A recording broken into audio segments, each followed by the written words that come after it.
오늘 우리에게 주신 하나님의 말씀은 느헤미야 4장 1절에서 6절까지입니다. 산발랏이 우리가 성을 건축한다함을 듣고 크게 분노하여 유다 사람들을 비웃으며 자기 형제들과 사마리아 군대 앞에서 일러 말하되 이 미약한 유다 사람들이 하는 일이 무엇인가? 스스로 견고하게 하려는가? 제사를 드리려는가? 하루의 일을 마치려는가?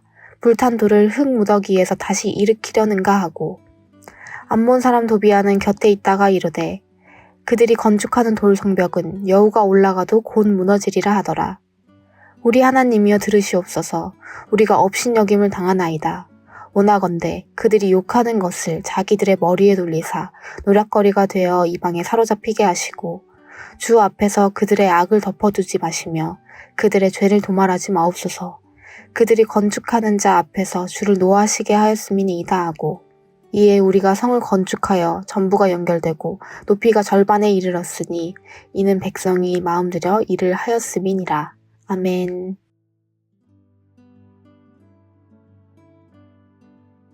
여러분은 선한 일을 하다가 예상치 못한 반대나 방해를 만난 적이 있으신가요? 직장에서 정직하게 일을 하려고 노력하는데 오히려 융통성이 없다며 따돌림을 당하는 일. 이웃을 섬기고자 봉사활동을 시작했는데 주변에서는 뭘 그리 열심히 하냐며 비아냥거리는 일을 겪기도 합니다. 우리는 종종 이런 경험을 합니다. 옳은 일을 하는데도 오히려 반대와 조롱을 받는 상황 말입니다. 때로는 그런 방해가 너무 커서 혹시 내가 무엇을 잘못하고 있나 하는 의심이 들기도 합니다. 오늘 본문의 느헤미야도 비슷한 상황에 처했습니다. 그는 하나님의 뜻을 따라 예루살렘 성벽을 재건하고자 왔습니다. 그런데 이 거룩한 사명 앞에 의외의 방해꾼들이 등장합니다. 성벽 재건을 방해하려는 산발랏과 그의 무리입니다. 이들은 어떻게 느헤미야의 사역을 방해했을까요? 또한 느헤미야는 이런 방해 앞에서 어떻게 대처했을까요? 오늘 말씀을 통해 함께 나누기를 원합니다. 여러분, 선한 의도로 선한 일을 할 때에도 어려움이 찾아올까요? 우리는 이 질문에 그렇다고 대답해야 됩니다. 그럴 수 있습니다. 4장 1절에서 이렇게 말씀합니다. 산발랏이 우리가 성을 건축한다 함을 듣고 크게 분노하여 유다 사람들을 비웃으며 느헤미야가 성을 쌓는다는 소식을 듣고 산발랏이 크게 분노합니다. 산발랏은 사마리아의 총독이었습니다. 그는 사마리아의 영향력 아래에 있는 예루살렘이 과거의 영광을 회복하는 것을 우려했습니다. 그래서 느헤미야의 일을 방해하고 공격하고 있는 것이죠. 산발랏은 유다 사람들의 사기를 떨어뜨리기 위해 온갖 저주를 퍼붓습니다. 2절에 이 미약한 유다 사람들이 하는 일은 무엇인가? 스스로 견고하게 하려는가? 제사를 드리려는가? 하루의 일을 마치려는가? 어떻게든 예루살렘을 다시 일으켜보겠다고 열심을 품은 유다 백성을 조롱합니다. 이 미약한 유다 사람들이 하는 일은 무엇인가? 유다 사람들이 미약하다고 합니다. 현재 신세를 꼬집으며 공격하는 것이죠. 유다 백성은 여전히 다른 민족에 포로된 백성입니다. 속국에 지나지 않지요. 그러니까 너희가 해봤자 뭘 얼마나 하겠냐는 겁니다. 세상이 우리를 공격하는 방식도 이와 비슷합니다. 우리의 현재의 비참한 상황을 두고 조롱하기도 합니다. 무너진 현실과 어려움을 가지고 있는 하나님 나라를 위해 어떻게든 분투하려고 하는 우리 교회를 비방하는 것이죠. 또 산발랏은 말하기를 불탄 돌을 흙 무더기에서 다시 일으키려는가 말합니다. 불에 타서 다 쓰러진 돌을 다시 쌓을 수 있겠느냐고 묻는 겁니다. 이번에는 이전에 끔찍했던 기억을 떠올리며 조롱합니다. 하나님이 아니라 우상을 섬김으로 멸망했던 유다 백성입니다. 결코 무너지지 않을 것이라 장담했던 예루살렘이 무너졌습니다. 죄로 인한 끔찍한 기억이죠. 그 기억을 끌어내며 조롱합니다. 마치 이렇게 말하는 것과 같죠. 그런 죄를 지었는데도 하나님의 일을 한다고? 어떻게 너 같은 죄인이 그런 일을 할 수 있단 말인가?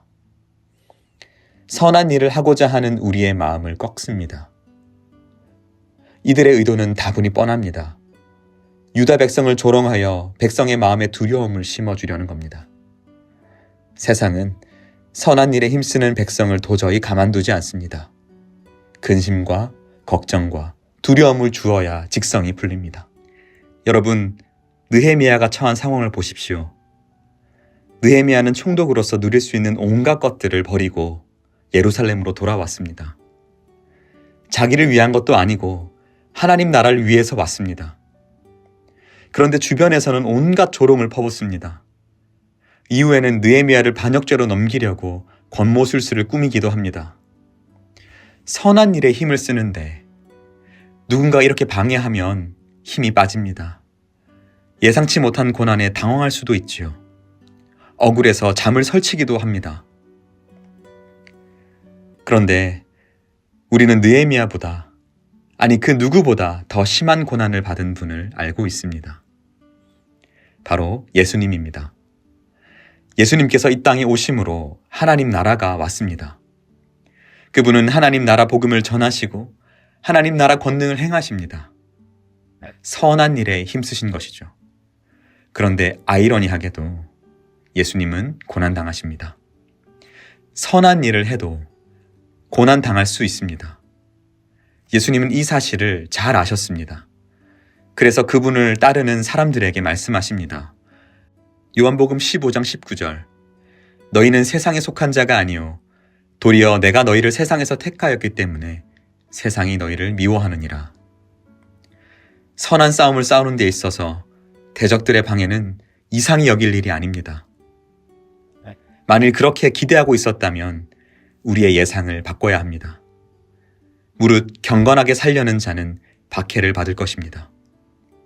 하나님 나라를 세우는 데 참여하는 사람에게는 반드시 방해와 고난이 있음을 예상하고 대비해야 됩니다. 바라기는 오늘 우리 삶에 예상치 못한 고난과 세상의 방해가 있습니까? 이상히 여기지 말고 믿음으로 선한 싸움을 담대하게 싸우는 저와 여러분이 되기를 바랍니다. 선한 일에는 반드시 대적자들의 방해가 있다고 말씀드렸습니다. 그렇다면 이러한 대적자들의 방해에 성도는 어떤 자세로 나아가야 할까요? 느헤미야는 대적들의 방해를 듣고 곧장 기도하기를 선택합니다. 느헤미야의 기도를 들어보십시오. 4절에 우리 하나님이여 들으시옵소서 우리가 업신여김을 당하나이다. 또 5절에는 주 앞에서 그들의 악을 덮어두지 마시며 그들의 죄를 도말하지 마옵소서. 놀라운 사실은 느헤미야는 악한 대적들의 도전을 악으로 갚지 않습니다. 억울할 법도 한데 말입니다. 대신에 모든 해결책을 하나님께 가지고 갑니다. 느헤미야의 기도를 통해 기도의 놀라운 통찰력을 얻을 수 있습니다. 느헤미야는 알고 있었습니다. 대적들이 부당하게 공격해도 결국 하나님께서 심판하신다는 사실을 알았습니다. 원수를 처리하는 건 결국 하나님의 몫임을 알고 하나님께 전부 맡기는 것이죠. 마치 억울한 아이가 눈물을 툭툭 흘리며 아버지에게 이르는 것처럼 보이기도 합니다. 바로 이것입니다. 우리는 여기서 말로 다할 수 없는 위안을 얻습니다.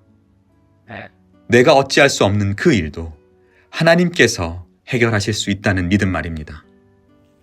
그러니 우리는 하나님이여 들으시옵소서 저들의 죄악을 덮어두지 마시고 하나님께서 해결해 주십시오. 기도할 수 있습니다. 사랑하는 성도 여러분, 나를 함부로 대하는 이가 있습니까? 삶의 현장에서 나로 하나님의 백성으로 살지 못하도록 나를 흔드는 이가 있습니까? 하나님께 전부 맡기고 공의로운 하나님의 통치를 구하는 저와 여러분이 되시기를 바랍니다. 말씀을 맺겠습니다. 대적들의 방해로 어려움에 처한 느헤미야는 기도합니다. 하나님께 모든 것을 맡기며 하나님을 붙듭니다. 그 결과는 어떨까요? 6절입니다. 이에 우리가 성을 건축하여 전부가 연결되고 높이가 절반에 이르렀으니 이는 백성이 마음들여 일을 하였음이니라. 느헤미야가 기도한 후에 이에 그리하여 더욱 빠르게 성을 건축하게 되었다고 합니다. 느헤미야는 하나님께서 그의 기도를 들으신다는 사실을 알았습니다. 이전에도 그랬고 앞으로도 그는 기도하며 하나님의 도우심을 구합니다. 기도한 결과 이에 하나님의 도우심을 경험합니다.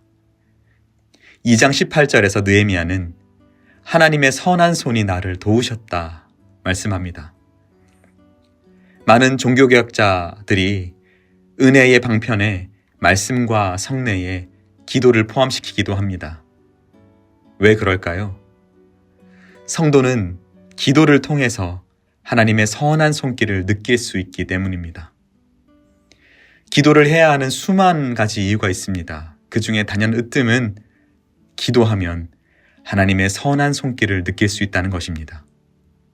어쩌면 기도하지 않더라도 성벽은 건축될지 모릅니다. 하나님께서는 얼마든지 그렇게 할 수 있는 능력이 있으시니까요. 하지만 기도하면 하나님의 역사하심을 알 수 있습니다. 느낄 수가 있습니다. 사랑하는 성도 여러분, 대적들은 우리의 앞길을 막아설 것입니다. 바로 그때 하나님께 나아가 맡기는 저와 여러분이 되시기를 바랍니다. 그리하여 하나님의 선한 손길이 나를 꼭 안고 계신다는 사실, 이 사실을 기억하며 넉넉하게 이기는 저와 여러분이 되시기를 바랍니다.